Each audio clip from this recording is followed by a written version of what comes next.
SV news కు స్వాగతం.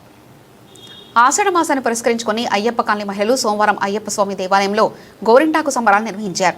దేవాలయంలో ఏర్పాటు చేసిన మహిళలు భక్తి శ్రద్ధలతో గౌరీ పూజను నిర్వహించారు. గోరింటాకును మహిళలు ఒకే వద్దకు చేర్చి రోకళ్లతో దంచి ఒకరికొకరు అందంగా గోరింటాకును పెట్టుకున్నారు. ఈ సందర్భంగా మహిళలు మాట్లాడుతూ గోరింటాకు పెట్టుకోవడం ద్వారా మహిళల్లో శారీరకంగా ఉష్ణాన్ని తగ్గించి చల్లదనాన్ని ఇస్తుందని శాస్త్రీయంగా నిరూపణ అయిందని పేర్కొన్నారు.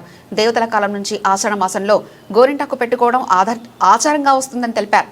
గోరింటాకు పెట్టుకున్న మహిళలు సాంప్రదాయబద్ధంగా నృత్యాలు చేస్తూ గోరింటాకు ప్రాముఖ్యత వివరించారు. ఈ కార్యక్రమంలో అయ్యప్ప కాలనీ మహిళలు తదితరులు పాల్గొన్నారు.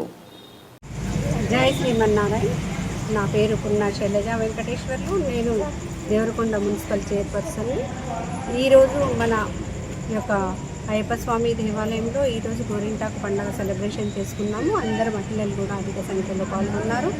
ఈ కార్యక్రమం జరుపుకోవడానికి ముఖ్య ఉద్దేశం ఏంటంటే వేసవిలో వేసవి తాపాన్ని తగ్గించడానికి మన పెద్దలు అందరూ కూడా ఆషాఢ మాసంలో ప్రతి ఒక్క మహిళ కూడా గోరింటాకును పెట్టుకోవాలి. పెట్టుకున్నట్లయితే బాడీలోని వేడి తగ్గుతుంది, ఉష్ణాన్ని తగ్గించి చల్లదనాన్ని మనకు అందిస్తుందనే ఉద్దేశంతో చెప్పారు. అదేవిధంగా మనకు పౌరాణికంగా చూసినట్లయితే మనకు అప్పుడు గౌరీదేవి ఆటలాడుతున్న సమయంలో ఒకరోజు వనంలో తన ఋతుస్రావం జరిగినప్పుడు ఒక చుక్క కింద పడడం వల్ల అది ఒక మహావృక్షంగా మారింది. ఆ ఆకును గిల్లినప్పుడు ఎర్రటి రంగు రావడం వల్ల అది మహిళలు ఇదేంటి ఇలా అని అనుకున్నప్పుడు వాళ్ళ పెద్దవాళ్ళు చెప్పింది ఏంటంటే మనకు అది గోరింటాకు ఒక వరం ఇవ్వడం జరిగింది.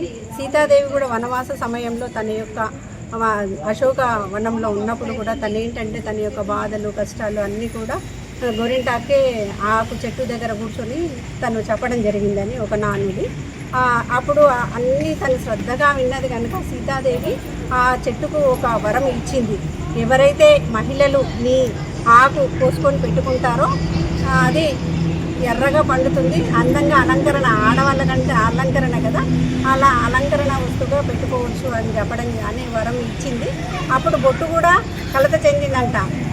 ఏంటి పెట్టుకుంటే ఎర్రగా అవుతుంది కదా, అప్పుడు నాకు వాల్యూ ఉండదేమో, బొట్టు నుదుటన కూడా. అప్పుడు కుంకుమ కూడా సీతాదేవి ఏమన్నదంటే మీరు ఎవరైతే చేతికి మాత్రమే శరీర భాగంలో నుదుటన మాత్రం పండదు, అంటే అంటే మన దేవతలు ఉన్నారు అని నిరూపించుకోవడానికి చూడు ఎక్కడ పెట్టినా పండుతుంది, నుదుటన పెట్టుకోండి పండదు అన్నమాట.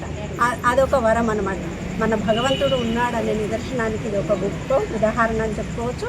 మహిళలు శ్రావణ మాసంలో కూడా పెట్టుకుంటారు. అందరూ కూడా చక్కగా పండుగ నిర్వహించుకుంటారు. థ్యాంక్ యూ అండి. ఈ గుడి వారికి, ఇక్కడ అధ్యక్షుల వారికి, ఇక్కడ వచ్చిన మహిళలందరికీ కూడా నాకు ఇంతటి అవకాశాన్ని ఇచ్చినందుకు ధన్యవాదాలు తెలియజేసుకుంటున్నాను. Thank you.